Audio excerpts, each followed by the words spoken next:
Welcome to Edge Hunters, a new MMA breakdown and betting podcast with your hosts, Jeannie and Armada. You want picks? We got them. You want chicks? She's right here. You want betting tricks? Well, you've come to the right place. So sit back, relax, and enjoy the show, because it starts right now. All right, let's get it rolling. UFC 283 Rio de Janeiro, first pay-per-view card of the year. And I am fired up. How about you, Jeannie? Yeah, this looks like a great event. A lot of great fights. Oh, yeah. A few different divisions, but a lot of crossover between fighters on the card. A lot of them have fought each other, so...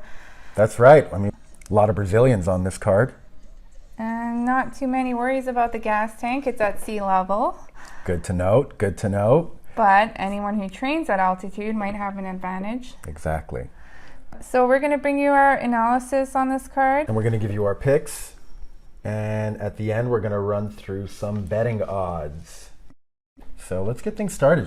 We'll start out with the Paul Craig and Johnny Walker fight, or the Paul Walker Fast and Furious fight. Paul Walker fight, yeah, sure. That's a good way to kick off the card. I think that's going to be a banger. You better believe it. I mean, Johnny Walker, has he ever been in a boring fight? I don't think so. No. No.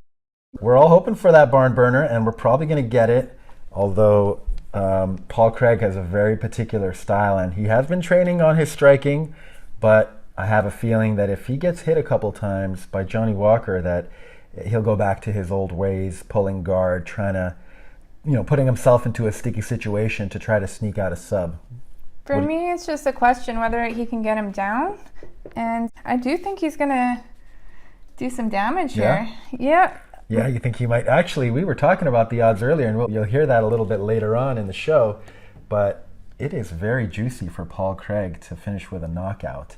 And it wasn't that long ago that he finished Jamahal Hill. Absolutely. It was ruled a knockout. It looked a little more triangle. He had his head and his arm caught. That was a full-blown submission, but they counted it as a TKO, and ground and pound will be a knockout or KO, and there's some good odds on that. Yeah, we were looking at, I believe it was 41, 61, and 81 times your bet if it's a knockout in the first, second, or third round.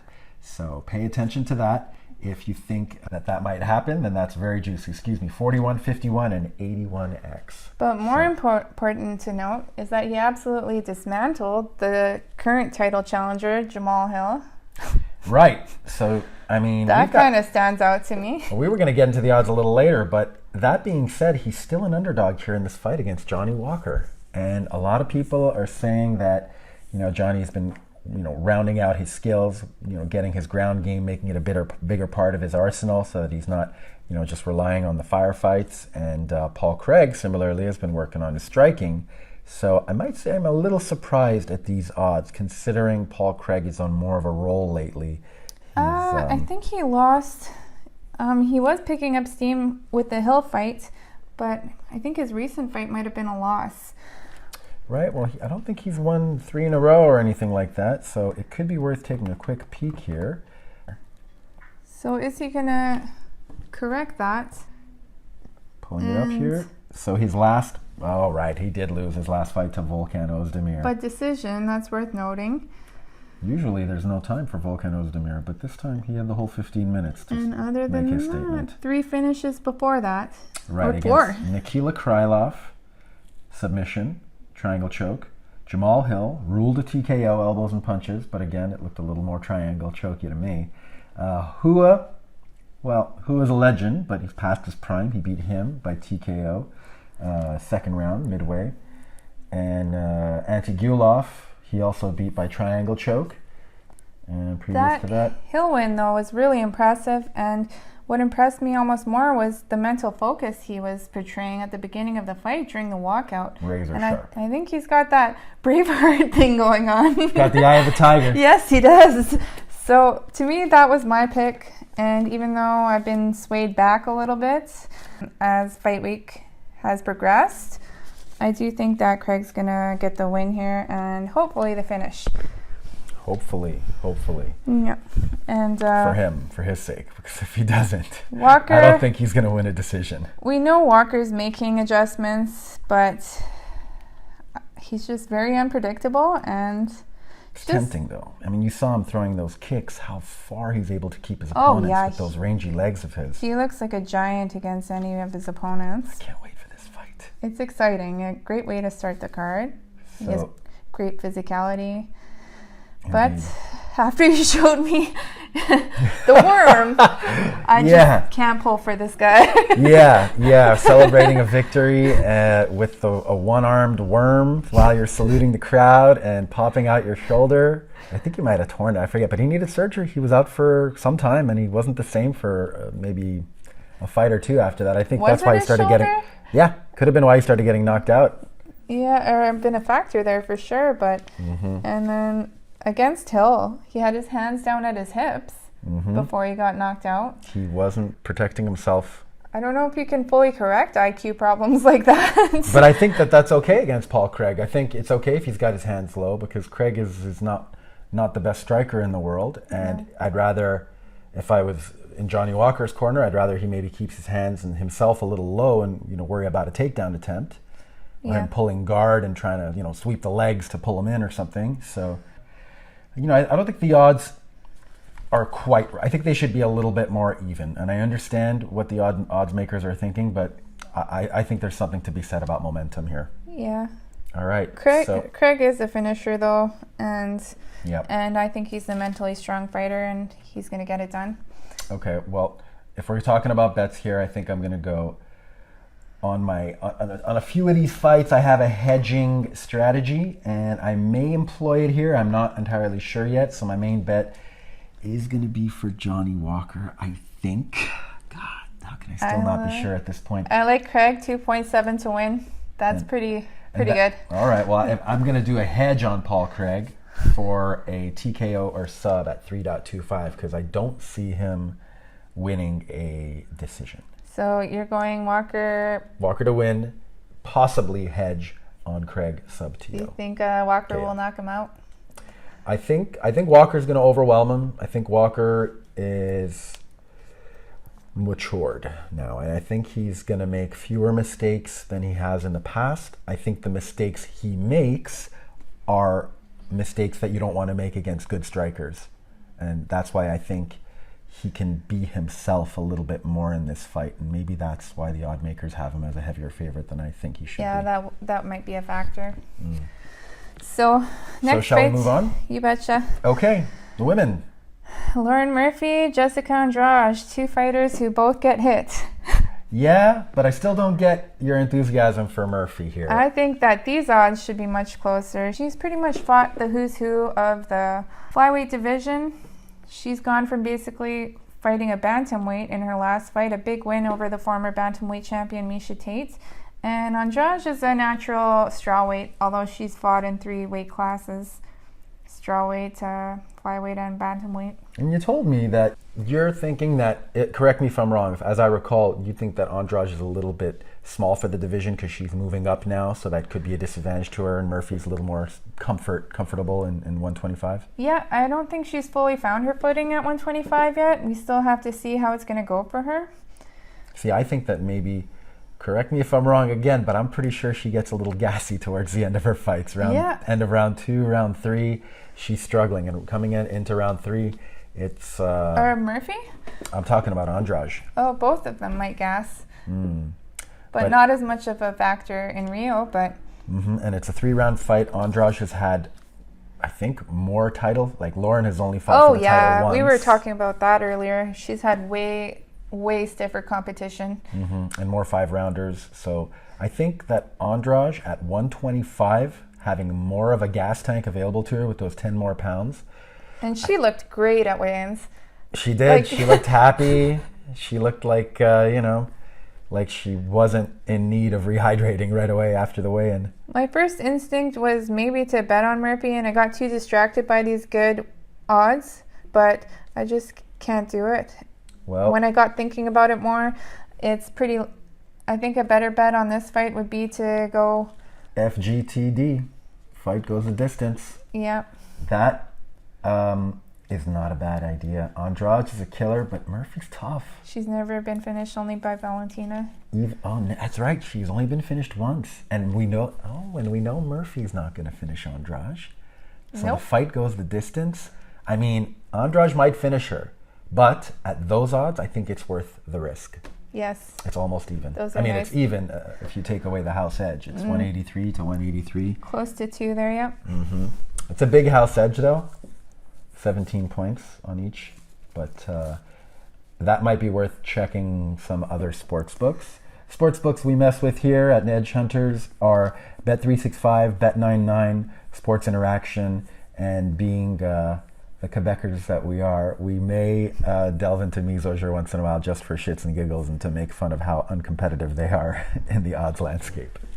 So you're going with Andrade for your pick. Yeah, well, the money sucks for her. 1.2. I like Andrade to win, but I'm focused on the outcome of the fight in terms of betting. Yeah, well, I like at 1.2, I kind of like where you went with the fight goes the distance, or at least if we look at plus 1.5, it's 1.4x plus 2.5 rounds is 1.72x.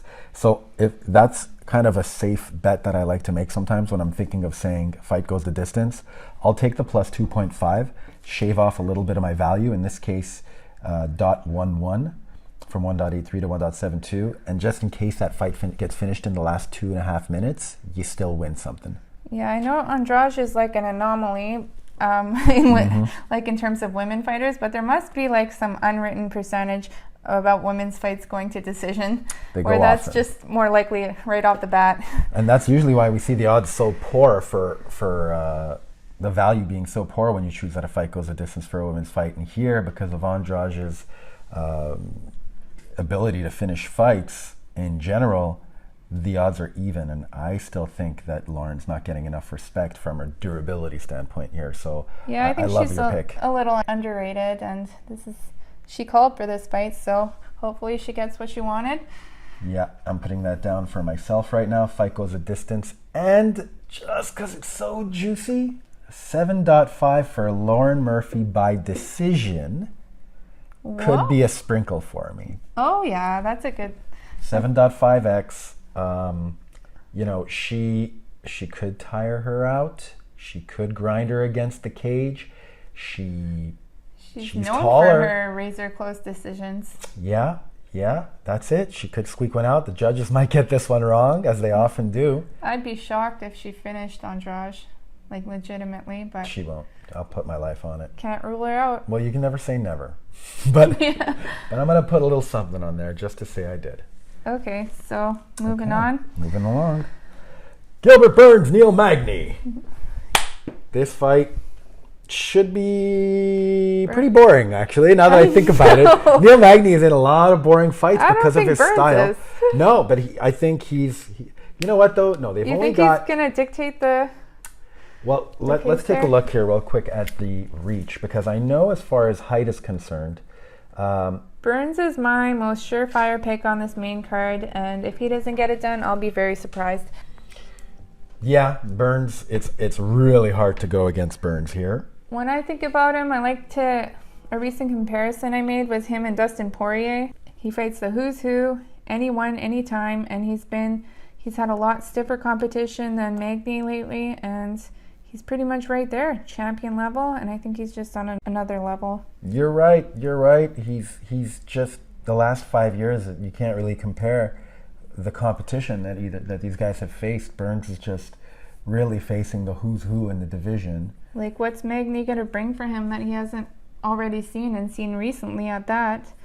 Maybe he's a little rangier than Khamzat, so he may... I think he's going to struggle with the range. Honestly, I don't think people are giving Magny enough credit. No knock on him. He's a great fighter. Very well-rounded. These are two very well-rounded guys, but... You just don't see it, huh? No. But how impressed have you seen enough of Magny to appreciate his style? Yeah. Yeah? I think he's a great fighter. This is such a tough fight for him, though. Yep, it is. And I think that this fight is going to look really good for Burns. in a grinding out decision win. Really? I don't think Burns is going to finish him. If I had to look at these odds, we only got 1.22 for Gilbert Burns to win. We get him for a TKO sub 2.1, decision 2.6. I think Magny can shine in a 3-round fight, implementing his style and trying to squeak out a victory. Let's take a look at what those fight goes the distance odds are. Again, deadlocked. 1.83, 1.83. He's able to get a hold of Wonder Boy, and imagine the pressure you feel from that striking capability. And then from Chimaev, a lot of people thought he won that. I don't think Magny can threaten him. I don't think we can look at Wonder Boy and Magny and give Wonder Boy the same amount of respect from a takedown defense and getting up perspective. And if they end up on against the cage, I think, Wonder Boy is seasoned as a striker. He's good at takedown defense. He has to be to survive in today's mixed martial arts. But I don't think he stacks up to Magny's ability to utilize his range, and his ability to stifle the underhook game is very strong with Magny as well. And, circling out from those positions. And I think it's going to prove to be a tiring, frustrating night for Burns, and that he will get the victory, but he won't have more than, say, 1 or 2 takedowns that he really squeezes out, using up most of his energy to do so. So boring decision victory for our man Burns, with a little hedge on Magny winning by decision. So I guess in that case, it'd probably just be fight goes the distance for me. I think we're going to get an exciting finish here from Burns. Whoop. All right. I respect that. I think it's possible, but when I look at the numbers, I'm a betting man, and I don't see... okay, well, so Burns getting a finish 2.1. You're not crazy. You're not crazy. Okay. I like it. All right. We're done here? Yep. Moving on. Co-main. This one I was so undecided on. I thought it was such a razor close fight, but as I got thinking about it more throughout fight week, I'm really leaning towards Moreno here. Yeah, me too. I love the thought of a flyweight KO, so it's always exciting to see Figgy in the ring. But looking at how things are going fight week, I don't think Figgy has made any real attempts at getting leaner. I think his size strategy going into this is going to be pretty much the same. He looked pretty depleted during like he really the weight suffered, cut. yeah. Yeah, you saw that, huh? At weigh-ins. So I have some concerns now that if Figgy can't get Moreno out in the first 3 rounds, that this is going to turn over, and it'll be Moreno's fight from there on. So really, I think that's either getting the finish in the first 3 rounds or dominating the first 3 rounds and losing the last 2. He could lose a decision that way. Moreno can. But if I'm putting my money where my mouth is, it's going to be Moreno, and it's going to be either a decision win, and I'm probably going to sprinkle a little bit on rounds 3, 4, and 5 as we get later into the rounds. Because I think in the 3rd round, Figgy will still have enough smoke left over. Well, we do have lots to go off of here with the quad, since they fought so many times. But what stands out to me is that Moreno had finished him. Usually, I think in these fights where fighters have fought each other multiple times, it's good to look at the most recent fight, and I think you can take the most from that. But what I take from is that Moreno finished him in the 2nd fight. And I think he's never been finished by Figgy. That stands out to me. Also, he fought Kai Kara-France, which was a super impressive fight. I thought Kai was going to be the next champion in this division, and took him out with a leg kick. So he's been staying active and fighting a top contender, while Figgy hasn't done anything since they last fought. That's right. So that stands out too. Been more active. So let's look at the odds for this one. Pretty deadlocked. Moreno a slight favorite at 1.8 to Figgy's 2x. 1.8 to win is great in my eyes. Yeah, 1.8 to win is great. I think it could go either way. TKO sub on Bet365 is 4x. Sorry, we're not splitting it up for you guys. I just really love this. The age gap was another factor. You're right. Got about 5-year difference here. And it matters more and more as the weight divisions go down. So absolutely, heavyweight fighter can fight well into his early 40s, whereas these little guys, they gas out quicker as they get older. So I think he has a lot of edges here, especially with Figgy having a tough weight cut. Agreed. I think a lot of it comes down to focus. You know, we're seeing that same lackadaisical, smiling style, happy-go-lucky attitude from Figgy. And Moreno, although he's always smiling, you can see the fire in his eyes this week. He has that good competitive stress. Mm-hmm. That's what I picked up on when we watched Embedded. Yep. Makes it hard to pick against him this week. Yeah. So I thought I was undecided on this, but it's actually one of my most confident picks. Yeah. Yeah. Well, my lock of the night is still Hill, but I'm starting to really like Brandon Moreno here as well. So let's take a quick look for the fight ending in the 3rd, 4th, or 5th round for either fighter is 9.5, 13, and 19x. So that's going to get interesting. If we're looking at just Brandon, who I think has a better chance of finishing the fight late in 3, 4, and 5, it's 17, 23, and 34x. And if we're picking by the method and round combination, Brandon Moreno by knockout in rounds 3, 4, or 5 is 26, 34, and 51x. And exactly the same for Brandon Moreno by sub. So at that point, if there's no extra value in differentiating between the two, it might be best just going ahead and taking Brandon to win in any round, in any method in rounds 3, 4, or 5, or if you're really confident that he's going to get another knockout, then taking that extra value there in the method and round combination. My pick is definitely Moreno to finish, but if I'm betting, I'd tone it down to win because those odds are still pretty good at 1.8. So you do think that Moreno has a chance of finishing Figgy in the first 2 rounds then, if we're contrasting with what I went through? Yeah, he's fast and he's sharp, working on his boxing. Okay, see, I don't think that. I think Figgy's going to have just too much in the tank and he's going to be too on in those first 2 rounds. I mean, anything can happen. I hope I haven't swayed you. You almost had him as a pick. Figgy. Yeah. Yeah, well, he's won 2 out of the 3 by decision, but when you look at those scorecards in the third one, anybody's fight. 47-47 on 2 of the judges' scorecards, and the third had 48-46 for Figgy. So what's your pick, though? My pick is Moreno. My pick is absolutely Moreno here, and I might just stick to it like that. And you know what? I might, instead of just sticking to that, just put a unit or 2 on Moreno to win, and then some sprinkles. Get this, on rounds 1 or 2 for Figgy, and rounds 3, 4, and 5 for Moreno. What that does, though, that really hurts me if Moreno wins by decision, if I go that route, unless if I put just a shit ton that he wins. Yeah, period. I also had the prediction that this fight might be a snoozer. That's happened in trilogies. Mm-hmm. 5-round flyweight fight wouldn't be the first time it was not exciting. Sometimes it's just stifling each other's styles or boredom. Yeah, a lot of spar fighting, a lot of too much distance, nobody really committing to anything. This I don't think that's going to happen with these guys, though. I think these guys are just sick of each other and they just want to put each other's lights out so they never have to look at each other again. I just remembered that when you said Moreno decision. Who said? You said it would suck if it went to decision. So yeah. It might if that's the pace of the fight. Right. Well, we'll see.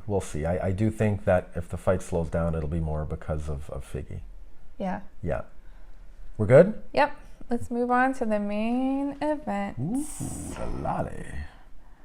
Glover Texeira versus Jamahal Hill. Light heavyweight championship. This fight right off the bat, I think for Texeira, it's a make or break type of fight. For Hill, it's kind of a win or learn. He's going to benefit no matter what. So I fear the worst. Great opportunity. I fear the worst for Glover. I don't know. I can see him getting blasted, the shots, the fight getting stopped, a couple shots late, him stumbling back to his seat, and us all worrying about him, and then seeing his I'm just gloves. giving you the gear since he's your lock pretty much, but worth mentioning here, Hill is a blue belt. in BJJ, and Texeira is a black belt, right? Yeah, correct. So if the fight does hit the ground, despite the fact that Hill is training with the Gracies, and Gracie was saying that he is ready for this fight and that he is pleasantly surprised by the advances he's made and has no worries if the fight hits the ground. So the question is that a little bit of fight tactics? Is that a little bit of strategy, a little bit of mind games, so that Glover isn't as confident taking down Hill? It remains to be seen. I just think that Hill is too slippery. And if Glover gets him in any funny positions, especially in the first half of the fight, that he'll get out quickly and he'll make Glover pay because he's so much younger and so much more reactive. Whereas if Glover, loses a position, it might take him an extra second or two to get his footing, and that could be enough for Hill to put him away. I really like Glover training with Alex Pereira. And we watched both of their fights against Santos, and Glover didn't have any problem taking him down. No, he did it at will. I think he's a gritty veteran and he can impose his will. But big. But I do think that you're right, and there is a chance Hill might catch him, and it could be one of those... Thank you. Finally getting a little credit here. It could be one of those Frankie Edgar moments. We all like Glover. If you don't, then I don't know what to tell you. I saw a funny YouTube comment that said, in the UK, he's what you call cheeky chappy. And I like that. I've never heard that before, but it seemed to fit. Mm-hmm. And so it'd be sad to see him go, and I hope there's not a bias on my behalf here, but just playing devil's advocate. Well, Glover's also been around for a longer time than Hill. And he was just the champ. He was going to win that fight. Yuri stole it from him in those young last and moments. Tough. He's good too. But, Glover was going to get the decision there. I don't know. How about experience, though? Shining in Contender Series, is it kind of different than a main event title fight? Absolutely. You're not in the UFC until you're in the UFC.